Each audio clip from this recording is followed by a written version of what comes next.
galerinha! Aqui é a Sabrina, sua audiobooker preferida. Gostaria de apoiar o canal? Chave Pix na descrição. Obrigada pela ajuda! Dito isso, vem ouvir comigo!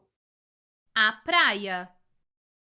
Marty Gutierrez se sentou na praia e assistiu o sol descer mais um pouco no céu até faiscar duramente na água da baía e seus raios alcançarem debaixo das palmeiras, no lugar em que ele se sentava sob os mangues na praia de Cabo Blanco.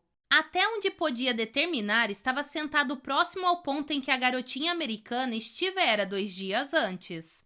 Embora fosse verdade, como ele dissera aos Bowman, que mordidas de lagarto fossem comuns, Gutierrez nunca tinha ouvido falar de um basilisco mordendo alguém. E certamente nunca ouvira nada sobre alguém ser hospitalizado por causa de uma mordida de lagarto. Além disso, o raio das mordidas no braço de Tina parecia ligeiramente grande demais para um basilisco. Quando ele voltou à estação de Carrara, checou a pequena biblioteca de pesquisa de lá, mas não encontrou nenhuma referência a mordidas de lagarto basilisco. Em seguida, conferiu a International Biosciences Services, uma base de dados digital americana. Porém, ali também não encontrou nenhuma referência a mordidas de basilisco ou hospitalização por mordidas de lagarto.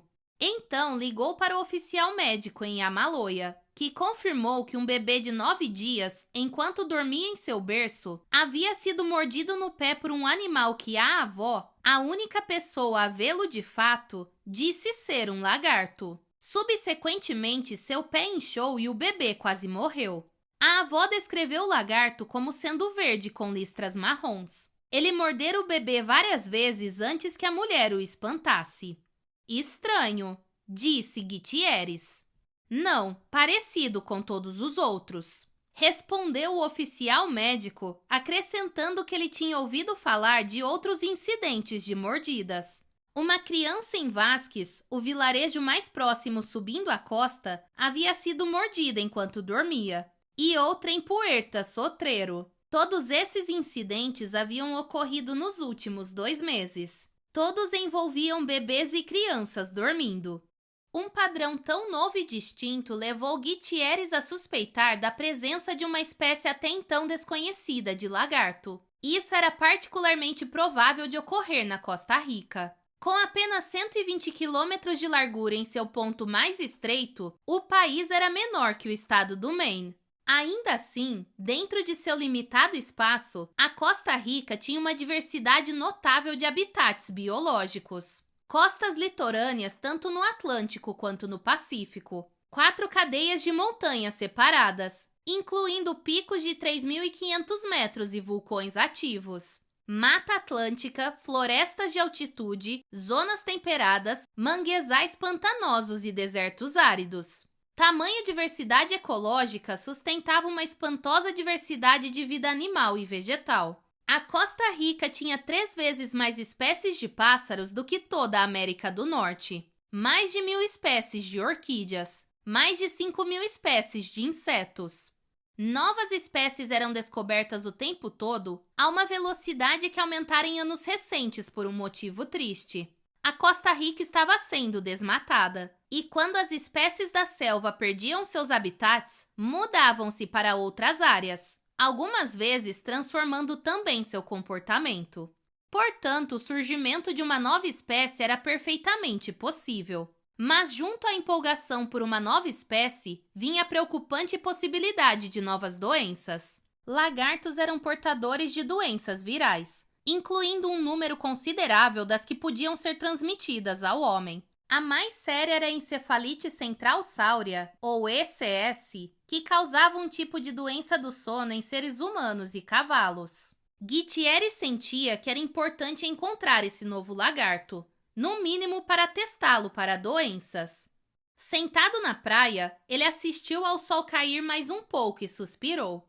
Talvez Tina Bowman tivesse visto um novo animal, talvez não. Gutierrez certamente não vira nada.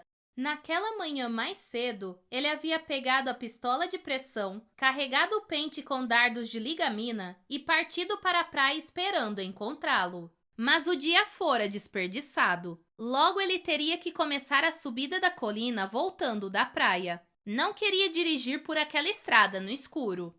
Gutierrez ficou de pé e começou a voltar para a praia. Um pouco mais adiante, viu os contornos de um bujo caminhando pela borda do pântano do manguezal. Gutierrez se afastou, indo na direção da água. Se havia um bujo, provavelmente haveriam outros nas copas das árvores, e bujos tendiam a urinar em intrusos. Entretanto, esse bujo em particular parecia estar sozinho e andava devagar, pausando frequentemente para se sentar sobre as pernas traseiras. O macaco tinha algo em sua boca. Quando Gutierrez chegou perto, viu que ele estava comendo um lagarto. A cauda e as pernas traseiras pendiam das mandíbulas do macaco. Mesmo à distância, Gutierrez podia ver as listras marrons contra o verde. Gutierrez jogou-se no chão e mirou a pistola. O bujo, acostumado a viver em uma reserva protegida, encarou-o curioso. Ele não fugiu, mesmo quando o primeiro dardo passou assoviando por ele inofensivo. Quando o segundo atingiu na coxa, o bujo berrou de raiva e surpresa, largando o resto de sua refeição enquanto corria para dentro da floresta.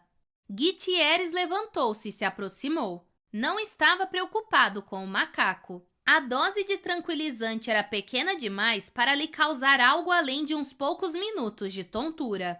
Ele já pensava no que fazer com sua nova descoberta. Gutierrez poderia escrever o relato preliminar pessoalmente, mas os restos teriam de ser enviados para os Estados Unidos para uma identificação positiva, é claro. Para quem ele deveria enviá-los? O especialista reconhecido da área era Edward H. Simpson, professor emérito de zoologia na Universidade de Columbia, em Nova York. Simpson, um elegante ancião de cabelos brancos penteados para trás, era a maior autoridade mundial em taxonomia de lagartos. Provavelmente, pensou Marty, ele enviaria seu lagarto para o Dr. Simpson. Nova York.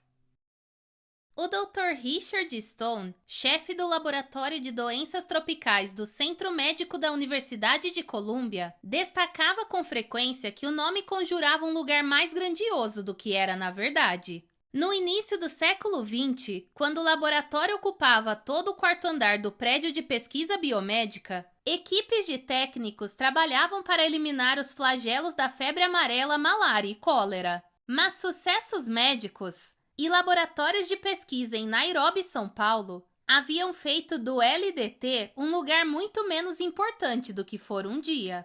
Agora, com uma fração de seu tamanho anterior, ele empregava apenas 2 técnicos em tempo integral, e ambos estavam preocupados primordialmente em diagnosticar doenças de nova-iorquinos que viajavam para o exterior. A confortável rotina do laboratório estava despreparada para o que viria a receber naquela manhã. Ah, muito bom! Disse a técnica do Laboratório de Doenças Tropicais lendo o selo da alfândega. Fragmento parcialmente mastigado de um lagarto costarriquenho não identificado. Ela franziu o nariz. Esse aqui é todo seu, Dr. Stone. Richard Stone atravessou o laboratório para inspecionar o recém-chegado. Este é o material do laboratório de Ed Simpson? É, respondeu ela. Mas não sei porque eles mandaram um lagarto para nós. A secretária dele ligou, disse Stone. Simpson está em uma viagem de campo em Bornéu durante o verão. E como há uma dúvida de doença transmissível por esse lagarto, ela pediu ao nosso laboratório para dar uma olhada. Vamos ver o que temos aqui. O cilindro de plástico branco era do tamanho de meio galão de leite. Vinha com trincos de metal e uma tampa de rosca. Estava etiquetado como Container Internacional de Espécime Biológico e coberto de adesivos e alertas em 4 línguas. Os alertas tinham o objetivo de impedir que o cilindro fosse aberto por oficiais da alfândega desconfiados. Aparentemente, os avisos funcionaram. Conforme Richard Stone passou a grande lanterna ao redor, pôde ver que os selos estavam intactos. Stone ligou a unidade de tratamento de ar, calçou luvas de plástico e pôs uma máscara no rosto. Afinal, o laboratório havia recentemente identificado espécimes contaminados com febre equina venezuelana, encefalite B japonesa, vírus da floresta de Kiasanur, vírus Langai Maiaro. Só aí ele desatarrachou a tampa. Houve um sibilo de gás escapando e uma fumaça branca borbulhou para fora. O cilindro ficou gelado. Dentro dele via-se um saquinho de sanduíche vedado contendo algo verde. Stone abriu um tecido cirúrgico na mesa e chacoalhou o saquinho para que o conteúdo saísse. Um pedaço de carne congelada atingiu a mesa com um baque surdo. Observou a técnica. Parece ter sido comido. Parece mesmo, continuou Stone. O que eles querem com a gente? A técnica consultou os documentos que tinham vindo junto. Um lagarto anda mordendo crianças locais. Eles questionam a identificação da espécie e estão preocupados com doenças transmitidas pela mordida. Ela mostrou um desenho infantil de um lagarto com a assinatura Tina no topo. Uma das crianças desenhou um retrato do lagarto. Stone olhou para a imagem. Obviamente, não podemos verificar a espécie, mas podemos checar doenças com facilidade se conseguirmos algum sangue desse fragmento. Do que estão chamando esse animal? Basiliscos amoratus com uma anomalia genética para 3 dedos, disse ela lendo. Certo, vamos começar. Enquanto você espera que ele descongele, tire um raio-x e faça fotos para registro.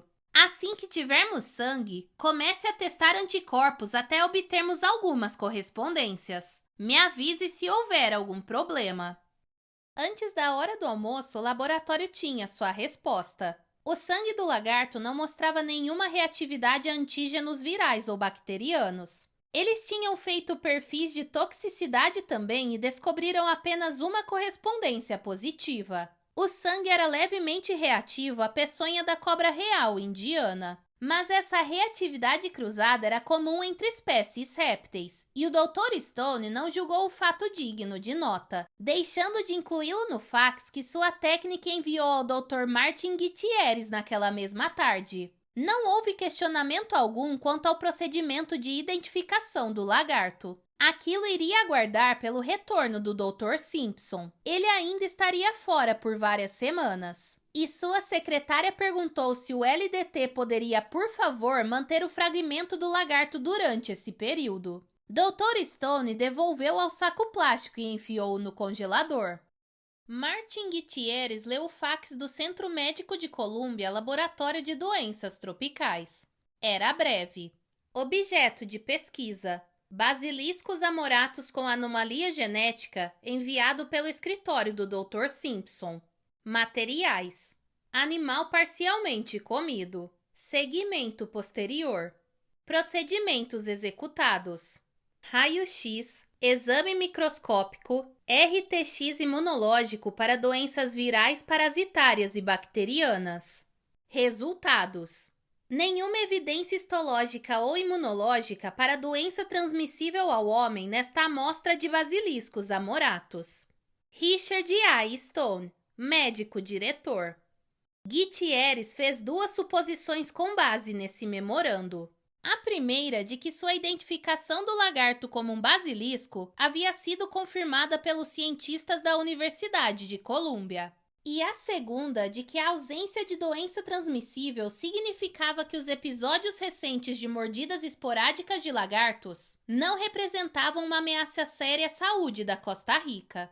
Pelo contrário, ele sentiu que suas hipóteses originais estavam corretas. De que uma espécie de lagarto havia sido empurrada da floresta para um novo habitat e estava entrando em contato com os moradores dos vilarejos. Gutierrez tinha certeza de que em mais algumas semanas os lagartos sossegariam e os episódios de mordidas terminariam. A chuva tropical caía em grossas camadas encharcadas, martelando o teto enrugado da clínica na Baía Nasco. Era quase meia-noite. A energia elétrica tinha caído devido à tempestade, e a parteira Helena Morales trabalhava à luz da lanterna quando ouviu um som de piado, quase um guincho. Pensando se tratar de um rato, rapidamente colocou uma compressa na testa da mãe e foi para o quarto ao lado checar o recém-nascido. Quando sua mão tocou a maçaneta, ela ouviu o piado de novo e relaxou. Evidentemente era apenas um pássaro voando pela janela para sair da chuva. Os costarriquenhos diziam que quando um pássaro visita um recém-nascido, ele traz boa sorte. Helena abriu a porta. O bebê jazia em um berço de vime, envolto em um cobertor leve, com apenas o rosto exposto. Ao redor do berço, 3 lagartos verde escuro se agachavam como gárgulas. Quando viram Helena, eles inclinaram a cabeça e olharam curiosamente para ela, mas não fugiram. À luz da lanterna, Helena viu o sangue pingando de seus focinhos. Piando suavemente, um lagarto abaixou-se e, com um rápido chacoalhar da cabeça, arrancou um pedaço de carne do bebê. Helena correu adiante gritando e os lagartos fugiram para a escuridão. Todavia, muito antes de alcançar o berço, ela pôde ver o que eles tinham feito ao rosto do bebê e soube que a criança devia estar morta. Os lagartos se espalharam pela noite chuvosa, guinchando e piando, deixando para trás apenas rastros sangrentos de 3 dedos como de pássaros. O formato dos dados. Posteriormente, quando estava mais calma, Helena Morales decidiu não relatar o ataque dos lagartos. Apesar do horror que havia visto, ela começou a se preocupar com o fato de que talvez fosse criticada por ter deixado o bebê desprotegido. Assim, disse à mãe que o bebê havia se asfixiado e relatou a morte nos formulários que enviou a São José como SMSI, Síndrome da Morte Súbita Infantil. Essa síndrome causava mortes inexplicáveis entre crianças muito novas. Era comum, e seu relatório não foi contestado. O laboratório da Universidade em São José, que analisou a amostra de saliva do braço de Tina Bowman, fez várias descobertas extraordinárias. Havia, conforme se esperava, bastante serotonina.